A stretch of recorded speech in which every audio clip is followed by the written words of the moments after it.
to sit down. Michael. No, you have to sit. Can't see. There you go.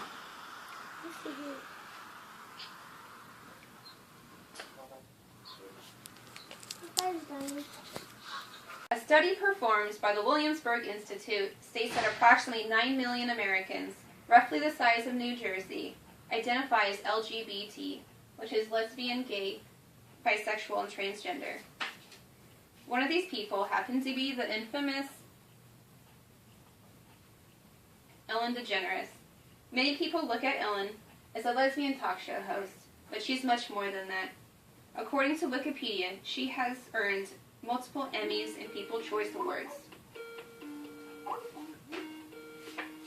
Within this speech, I'll be telling you about Ellen's journey to stardom, with a quick bio and an explanation of her personal hardships and accomplishments. We will start from the beginning. Ellen was born January 26, 1958, in Monterey, Louisiana, to Elizabeth, Betty Pfeiffer, and Elliot DeGeneres. She also has an older brother named Vance. Until the age of 13, she was raised a Christian Scientist. In 1972, her parents separated. In 1973, they ultimately got a divorce.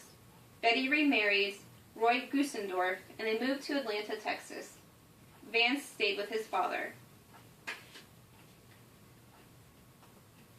In 1976, Ellen graduated from Atlanta High School. After high school, Ellen went to college at the University of New Orleans, and she majored in communication studies. She dropped out only after 1 year. After this, she started doing small jobs. She started doing clerical work. She worked at a clothing store named Merry Go Round. She worked at J.C. Penney's, TGI Fridays. She was a house painter, and a hostess and a bartender. She also started doing stand-up comedy as she liked to make people laugh. In 1980, she began touring. In 1982, she was named Showtime's Funniest Person in America. In 1986, she was on the Johnny Carson Show. She also had a sitcom and television career. She was on such shows as Laurel Hill, These Friends of Mine, Open House, Ellen, The Ellen Show, and American Idol. She did some films, and these included Coneheads, Ellen's Energy Adventure, Mr. Wrong, and she was the voice of Dory on Finding Nemo, and a dog on Dr. Dolittle. In 2004, she started doing commercials for American Express and also CoverGirl. In 2010, she created a record label called 1111. Along her journey in life, Ellen had many hardships and times of confusion.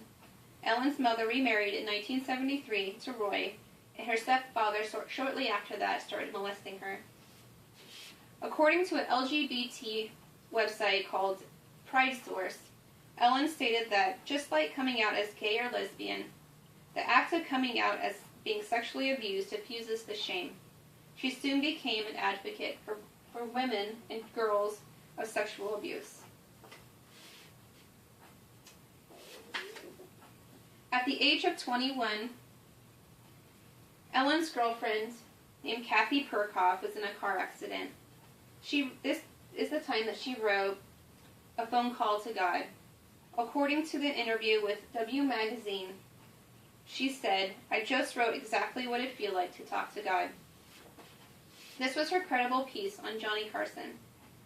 This brings us to her accomplishments. She owns 12 Daytime Emmys, an Emmy for Outstanding Writing and Comedy.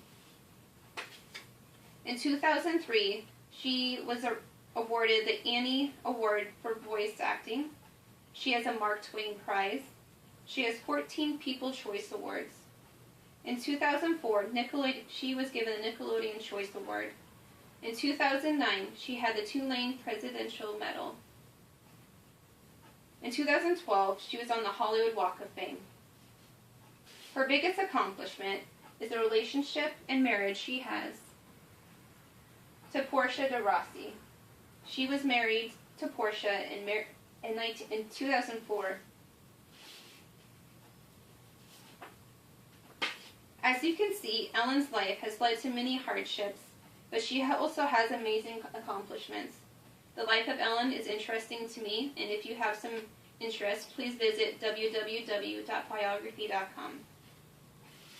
Although many people may see the life of a gay or lesbian as difficult or being different, Ellen has led an amazing life and has inspired me and many others.